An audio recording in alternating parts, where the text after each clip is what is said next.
À l'UDPS, parti présidentiel, Patrick Onoya se sent à l'aise au milieu de ses pairs de la force du progrès, surnommé Œil du Congo, avec qui il est obligé à partager son quotidien. Cependant, il y a plus intéressant dans la vie de l'homme qui devra couronner son parcours politique aux côtés de son chef naturel, actuel chef de l'État Félix Tshisekedi, qu'il n'a cessé de soutenir depuis l'opposition, de près ou de loin. C'est son cursus universitaire, mieux son expérience professionnelle. Avec plus de 15 ans d'expérience professionnelle et académique combinée, la force du progrès, Patrick Onoya, vaut à ce jour la qualité d'un consultant et chercheur en finance et technologie. Ingénieur en génie électrique depuis 2005, Patrick Onoya débute son parcours professionnel par être nommé chargé des pratiques professionnelles à l'ISIPA avant d'être engagé comme ingénieur polyvalent à l'entreprise de télécom Vodacom. J'ai commencé ma carrière dans un laboratoire d'électronique et automatisation.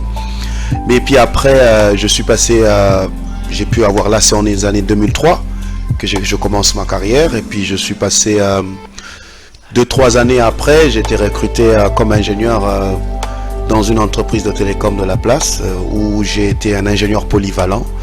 Donc travailler sur à la fois des projets de développement de logiciels, base de données,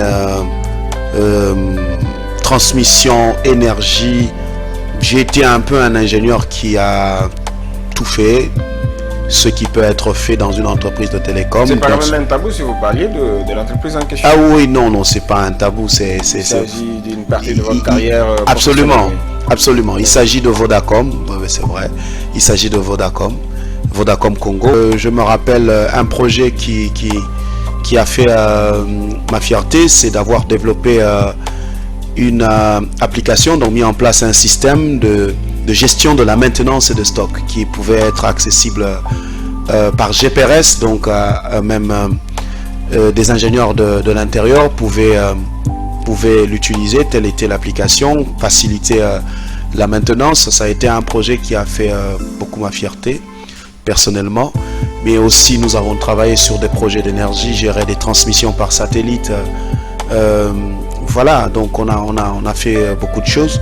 Fort de sa capacité avérée à gérer des grands projets, Patrick a réussi à réaliser l'exploit lorsqu'il a été nommé directeur des projets de la cité SNEL à Kinshasa. On a construit 152 villas, s'il vous plaît, 3,5 km de route et 1,2 km d'eau usée et eau vanne. Donc ça a été un projet complexe qui a cristallisé mon expérience en tant que project manager, donc en tant que gestionnaire de projet. Mais son secret, Patrick les doit aussi à ses multiples voyages pour des formations effectuées notamment en Espagne, Italie, France, mais aussi en Amérique. Dans tout ce périple-là, bon, sans parler le passage à Lyon, en France ou à Liège, en Belgique, mais de tout ce périple, il apparaît une chose. Pour arriver à développer ses affaires au Congo, deux aspects apparaissent. Montage financier, contrat commercial. Et c'est ça qui fait mon introduction dans le monde de la finance et du droit des affaires.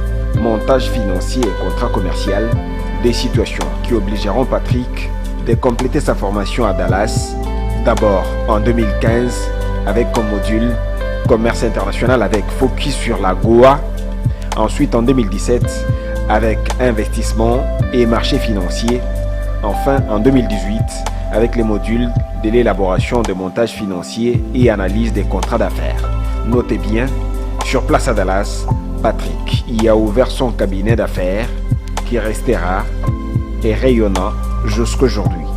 Et 2014, lorsque je décide de pouvoir ouvrir mon cabinet, le cabinet Le Patron à Dallas, au Texas, donc où je rayonne actuellement, j'ouvre le cabinet à Dallas, au Texas. Le cabinet y est jusqu'à aujourd'hui? Absolument. Le cabinet, il est là jusqu'à aujourd'hui. Et le cabinet est point focal à la African Chamber of Commerce Dallas-Fort Worth sur les opérations en RDC. C'est-à-dire que mon cabinet travaille sur les opérations en RDC, mais je dois avouer que depuis que Fachi est au pouvoir, nous sommes un peu plus permanents au pays ici parce que nous avons le souci de pouvoir appuyer le chef de l'État. Son cabinet a facilité la mission d'échange entre l'OPEC et Small Business Administration, dont les retombées sont appréciables. Il faut aussi préciser que c'est aux États-Unis que notre homme a cristallisé l'expérience dans la finance. À ces jours, Patrick a un profil de cadre exécutif et de consultant en finance et technologie. Il fait la fierté de la force du progrès. Warrior, il y est aussi et mérite toute sa place à côté du chef de l'État pour l'aider à matérialiser la vision Peuple d'abord.